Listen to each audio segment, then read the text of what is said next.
Halo semua, selamat datang di Equilibrium Podcast.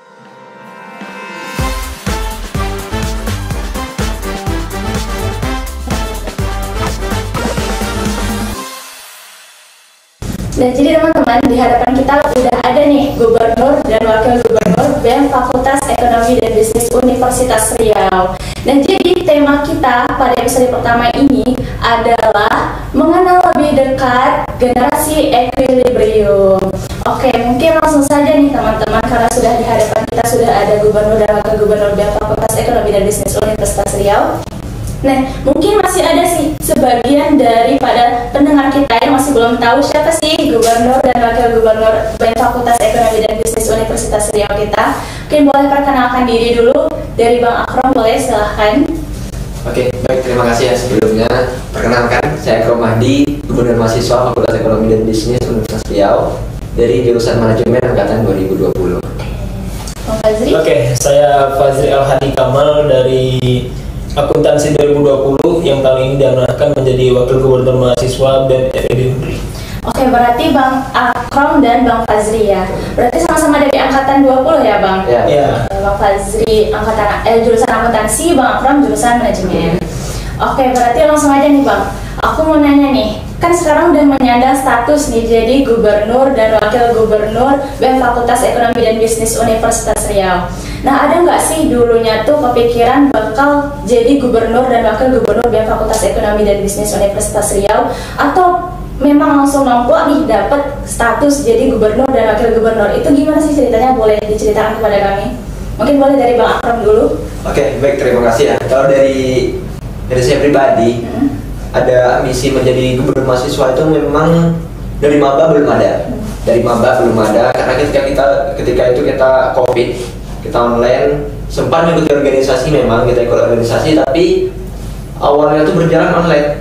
Jadi sempat final itu tidak terasa. Jadi ketika maba, karena COVID ini, itu kita awalnya Bang pribadi tidak ikut organisasi, nggak ikut organisasi sama sekali, karena Bang rasa nggak ada juga kan feedbacknya kalau seandainya online. Itu yang Bang rasa ketika itu. Karena waktu SMA Bang sempat ikut organisasi juga. Itu kita pernah jadi ketua formatif menulis sama ketua OSIS waktu itu di SMA. Nah, ketika kuliah COVID, kita ngerasa nggak usah dulu lah ikut organisasi, karena nanti nggak bakal dapat juga filmnya. Nah, ketika itu ternyata COVID-nya nggak siap-siap kan. Nah, ternyata COVID-nya nggak siap-siap. Jadi kita cobalah kita coba waktu itu ikut KC. Setelah ikut KC, kita ikut HMD Manajemen. Di Manajemen kita sempat mendaftarkan diri sebagai ketua angkatan dan terpilih. Setelah itu ikut BEM juga, ikut BEM sama di periode Bang Ibnu, itu di semester 3 kita ikut BEM. Di sanalah baru ada keinginan untuk menjadi Gubernur Mahasiswa. Di sana baru ada keinginan. Jadi di samping itu kita prepare lah. Jadi semenjak periode Bang Ibnu sampai periode Bang Yudit itu kita di BEM terus. Kita kepengen tahu BEM-nya gimana. Jadi keinginan untuk menjadi Gubernur Mahasiswa itu ada ketika tahun 2021. Di sana lah baru kita prepare, kita banyak ikut kepanitiaan, kita ikut perlombaan juga. Karena untuk menjadi Gubernur Mahasiswa tentu tidak bisa cuma ada pengalaman aja. Kita harus ada prestasi. Nah, akademik kita lancar, jadi kita banyak ikut kepanitiaan, kita banyak ikut lomba-lomba. Dan sampai di tahun 2023 itu kita mencalonkan diri sebagai Gubernur Mahasiswa dan alhamdulillah terpilih. Itu semua karena kita yakin di awal. Yakin, kalau kita sudah yakin, itu seluruh tubuh kita diorientasikan untuk menggapai itu. Kita ikut ini, ikut itu, segala macam untuk persiapan. Mungkin itu dari awal. Berarti untuk mencapai status ini tuh nggak semata-mata langsung dapat ya kan, Bang? Berarti kita ada usaha sebelum untuk mendapatkan status ini. Nah, mungkin boleh Bang Fazri nih, gimana ceritanya? Iya, kalau dari Abang nggak jauh beda sebetulnya dari Bang Akrom. Malah kalau Abang itu ketika Abang menargetkan ya, waktu Abang maba menargetkan bagaimana tahun-tahun kuliah Abang bakal berjalan, memang saya nggak pernah berpikir bahwasannya saya akan menjadi wakil gubernur, atau lebih tepatnya saya nggak pernah menargetkan bahwasannya saya akan menjadi wakil gubernur. Bukan lebih jauh dari situ, malah saya bahkan berpikir bahwasannya saya nggak bakal seaktif ini gitu untuk di organisasi. Karena emang di SMA saya udah merasa kenyang dengan organisasi. Saya sama kayak Bang Akrom sebetulnya. Saya di SMA itu kebetulan ketua OSIS. Karena saya merasa udah cukup di organisasi di situ kan, maka saya tidak ingin sebetulnya melanjutkan lebih apa ya, lebih niat lah untuk organisasi. Malah saya lebih pengen membangun diri saya itu dari sisi akademik. Saya pengennya itu memang ikut-ikut lomba dan menang gitu ya kan. Nah kebetulan ya seperti itu yang udah saya alamin di semester awal. Jadi semester awal itu mungkin 1 sampai 3 gitu ya. Kebetulan COVID juga kan. Saya mau rajin ikut lomba dan alhamdulillah dapatlah beberapa prestasi gitu kan yang bisa saya menangkan. Nah jadi itu nggak pernah terpikir untuk menjadi wakil gubernur. Tapi pada intinya kita itu mungkin saya dan Bang Akrom merasakan kita itu membangun diri kita. Kita membangun, kita mencari pengalaman dari manapun, sehingga pada ketika sampai pada titiknya kita itu dirasa layak oleh orang lain untuk memimpin Fakultas Ekonomi. Jadi sebetulnya itu yang kita rasakan. Mungkin seperti itu sebetulnya. Oke, berarti memang sudah direncanakan ya kan Bang untuk mendapatkan status ini. Nah, berarti di samping organisasi pasti akademik ini nggak bisa kita lupakan ya kan Bang. Jadi akademik ini masih nomor 1 nih. Jadi gimana nih cara Bang Akrom dan Bang Fazri membagi waktu nih antara organisasi dengan akademik? Itu tetap seimbang, tetap sama-sama jalan nih. Oke, mungkin untuk pertama ya teman-teman, kita harus paham dulu bahwa tujuan kita di kampus ini untuk kuliah. Jadi ada beberapa tipikal mahasiswa kita dapatkan di Fakultas Ekonomi dan Bisnis terutama ya. Terus setidaknya ada 3. Pertama, mahasiswa akademis, kedua mahasiswa aktivis, dan yang ketiga mahasiswa pebisnis. Mahasiswa akademis ini memang mereka yang kuliah, memperbaiki nilai, mempertinggikan nilai, ikut lomba-lomba, itu mahasiswa akademis. Itu pilihan mereka, kita harus hargai itu, karena apapun yang dipilih itu tergantung mana prioritas kita. Yang kedua, mahasiswa aktivis. Seorang bisa dikatakan mahasiswa aktivis apabila akademisnya harus lancar dulu nih. Harus lancar dulu, mereka ikut organisasi dan mereka aktif segala macam, ikut perkembangan isu nasional, isu internasional, baru mereka dapat dikatakan mahasiswa aktivis. Jadi mereka syaratnya harus menjadi mahasiswa akademis dulu. Jadi beban moral untuk mahasiswa aktivis lebih besar.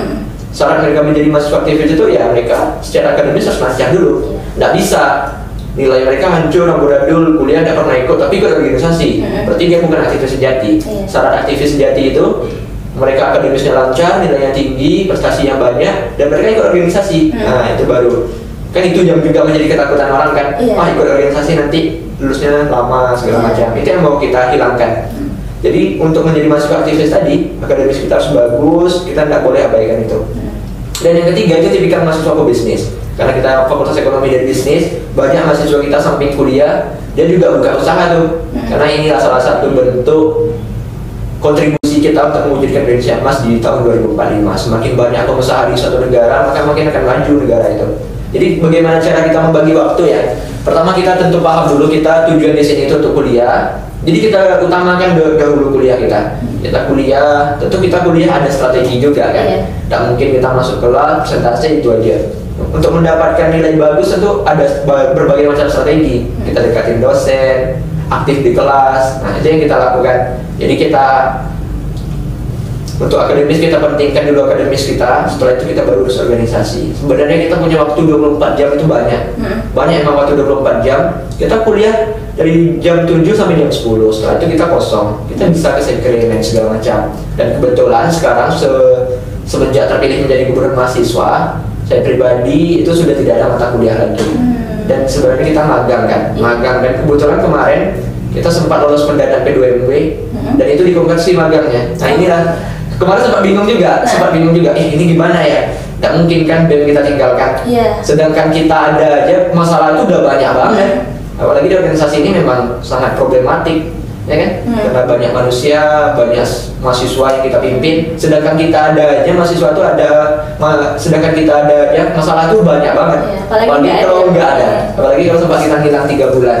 Jadi memang ini salah satu jalan juga ya, kekuatan alam juga mungkin. Semuanya mendukung. Jadi ketika kita menjadi gubernur mahasiswa, kita lolos pendanaan P2MW dan ternyata P2MW ini bisa dikonversi ke magang. Jadi kita jalankan usaha organisasi tidak terlalu terganggu lah.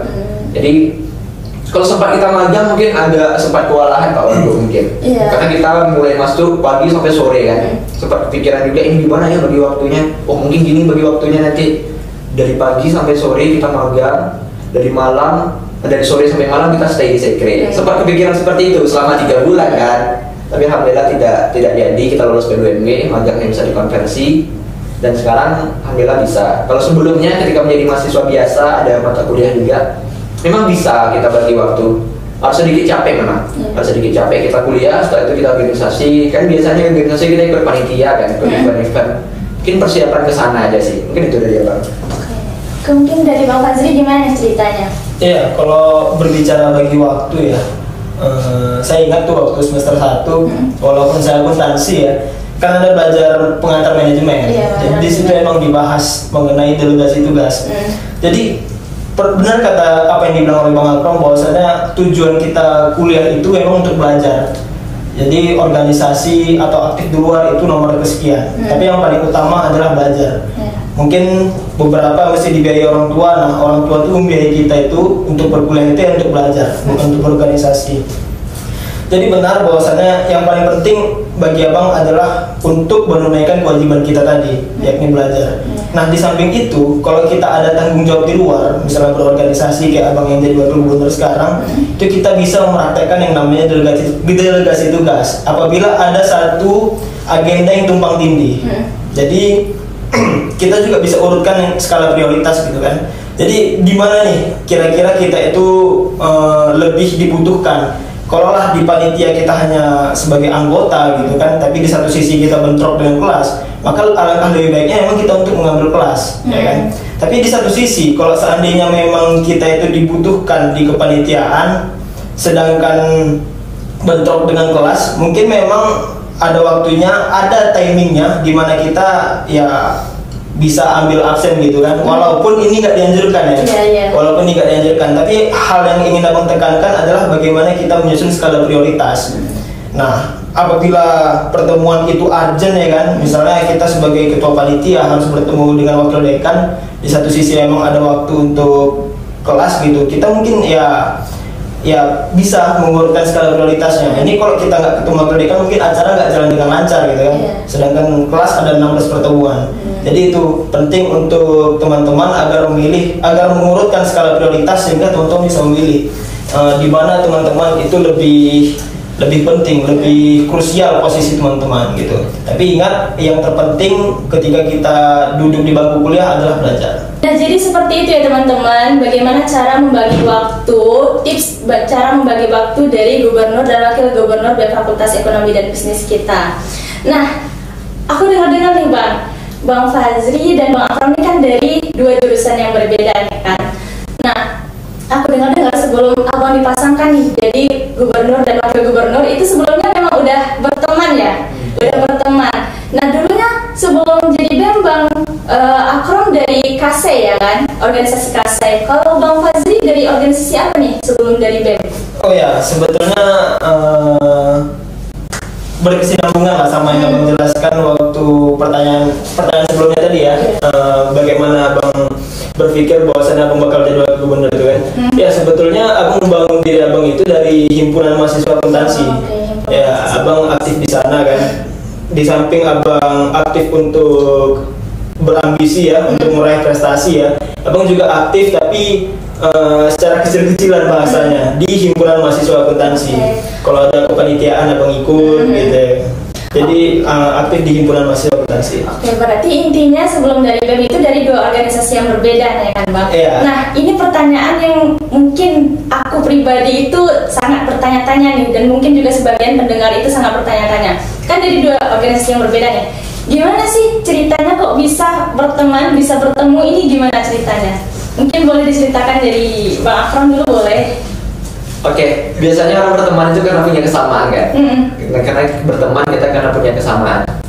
Saya sama Fazri itu dari awal kita bertemu itu di satu kelompok PKKMB. Oh, satu kelompok PKKMB. Gugus berapa Bang? Gugus berapa gitu? 14. Nama kelompok kami positif. Karena ketika itu embel-embel COVID kan, positif aja. Ternyata saya sekelompok sama Fazri nih. Satu kelompok sama Fazri. Setelah itu Setelah itu udah lama juga gak ketemu kan karena COVID. Abang ikut KC, setelah ikut KC abang ikut HMJ manajemen. Ikut HMJ manajemen dan baru kita ketemu sama Fazri itu ketika FEB Expo. FEB Expo 2 tahun lalu. Ini di periode kita kan nanti FEB Expo festival kan. Sebelumnya zaman Bang Yudit, sebelum sama Bang Indo. Nah kita ketemu sama Pak Fazri itu ketika FEB Expo zaman Bang Yudit. Jadi ketika itu kami ikut lomba debat. Lomba debat. Abang diajak kebetulan Bang Fazri sama Bang Ricky yang direct LPI kan teman kami juga. Mereka sudah satu tim. Jadi abang diajak. Jadi ketika itu kami ikut lomba debat dan alhamdulillah kami menang. Nah, jadi kami sama Fazri ini lahir dari dialektika kalau Jadi itulah kesamaannya kan. Kesamaannya karena kita sempat ikut lomba debat. Setelah itu udah lama juga tuh. Udah lama juga karena memang kita awalnya nggak dekat. Nggak dekat. Kita cuma tahu aja ikut lomba kayak teman berprestasi lah kan. Ada teman main, teman organisasi, teman prestasi. Jadi kita ikut lomba debat. Di sana lah baru kita kelompok PKKMB, kalau lomba debat, barulah nanti kita prepare untuk mencapai KKMB, baru kita nyalon jadi gubernur. Berarti waktu pas nyalon jadi gubernur dan wakil gubernur ini posisinya memang dipasangkan atau Bang Akrom memilih Bang Fazri jadi wakilnya? Itu gimana nih? Mungkin dari Bang Fazri kan? Oke, boleh Bang Fazri. Iya, jadi sebetulnya Eliza, abang itu kan tadi kita bangunnya di IMAKA ya, pola abang ya. Abang bangun di himpunan mahasiswa akuntansi, berproses di sana kan, dan memang sampai di titik dimana teman-teman dari himpunan mahasiswa akuntansi termasuk yang angkatan 19-nya itu melihat bahwasanya abang lah yang cocok menjadi suksesor ataupun penerus, atau bahasanya abang lah yang bakal menjadi bupati mahasiswa selanjutnya gitu dari angkatan 20. Nah, potensinya di situ tuh. Tapi seiring berjalannya waktu memang ada SOP kaderisasi, Pak ya. SOP kaderisasi dari BEM Universitas Riau bahwasanya ini organisasi seundri ini lebih bagus kalau himpunannya melakukan yang namanya akselerasi. Jadi akselerasi itu apa? Jadi contoh sederhananya gini, kalau lah kayak abang dan Bang Akrom angkatan 20, jadi yang di bawah itu kayak himpunan yang garis komando dari BEM itu angkatannya harus di bawah kami gitu, sehingga ada kesempatan buat adik-adik dari himpunan itu berjenjang organisasinya. Begitu juga dengan Presma, kan angkatannya lebih tinggi dari kami. Jadi ada SOP kaderisasi di mana himpunan itu lebih baik nih melakukan akselerasi. Nah, setelah abang diskusi kan dengan pengurus himpunan pada waktu itu, memang kita tuh abang juga sampaikan bahwasanya kita tuh lebih baik melakukan yang namanya akselerasi, sehingga adik-adik kita yang di bawah angkatan 21 dan seterusnya itu bisa berorganisasi dan mereka itu bisa berjenjang dari himpunan bisa naik ke BEM gitu kan. Kalau selama ini kan seangkatan tuh himpunan dan BEM-nya, jadi kadang kalau dari himpunan ya sudah gitu, dan nyusun segala macam gitu. Jadi himpunan mahasiswa akuntansi itu memutuskan bahwasanya jadi akselerasi itu kan abang nggak tahu tuh mau kemana. Padahal sebelumnya abang digadang-gadang nih jadi bupati, kan bakal kosong dong posisi abang kan. Nah, kalau dari abang pribadi sebenarnya abang lebih ingin fokusnya ke belajar aja lagi, nyusun ya kan. Tapi kebetulan karena nengok Bang Akrom mungkin belum ada kawannya kan, belum ada wakilnya, abang kirimlah utusan. Oh gitu. Utusannya ini nggak perlu kita sebut namanya. Jadi untuk nengok-nengok kondisi Bang Akrom lah. Nah, ternyata Bang Akrom belum ada wakil. Nah, akhirnya cocok di situ tuh. Kita ketemu dan akhirnya jadi. Berarti yang namanya sefrekuensi itu walaupun dijauhkan dengan apapun itu pasti nyatu juga ya kan Bang? Oke. Ini aku mau nanya nih Bang. Sekarang kan ini generasi 2023-2024 ya kan? Nah, aku kan orangnya kepoan nih kan Bang, jadi suka stalking media sosialnya BMFB Undri nih teman-teman. Nah, dengar-dengar generasi sekarang itu namanya generasi equilibrium nih teman-teman. Nah, yang jadi pertanyaan besar nih dari aku, dari hari-hari sebelumnya udah jadi pertanyaannya untuk aku. Itu tuh apa sih maksud dari equilibrium ini sendiri? Kenapa kok Bang Akrom dan Bang Fazri menggunakan kata equilibrium untuk generasi sekarang? Boleh diceritakan dari Bang Fazri dulu mungkin boleh nih. Oke, kebetulan kali. Padahal memang yang mencetuskan nama equilibrium itu Bang. Oh, oke. Untuk informasi teman-teman kan. Jadi memang ada beberapa nama sebetulnya. Bang Akrom ada kasih satu nama dan teman-teman kita yang lain ada kasih satu nama gitu. Akhirnya mengkerucut ada 2 nama gitu. Ada kalau dari Bang Akrom economic liberty ya. Nah, kalau dari Abang nyaranya yang namanya equilibrium. Nah, kenapa akhirnya equilibrium itu jadi kita pakai sebagai nama generasi?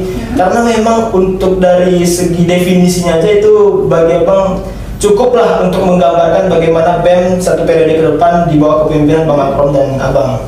Karena equilibrium itu dia adalah kata yang paling tepat untuk menggambarkan di mana setiap komponen-komponen manusia itu berada pada titik keharmonisan, titik keseimbangan, gitu. Jadi makanya kita pakai bahasa kata equilibrium untuk dinamo generasi.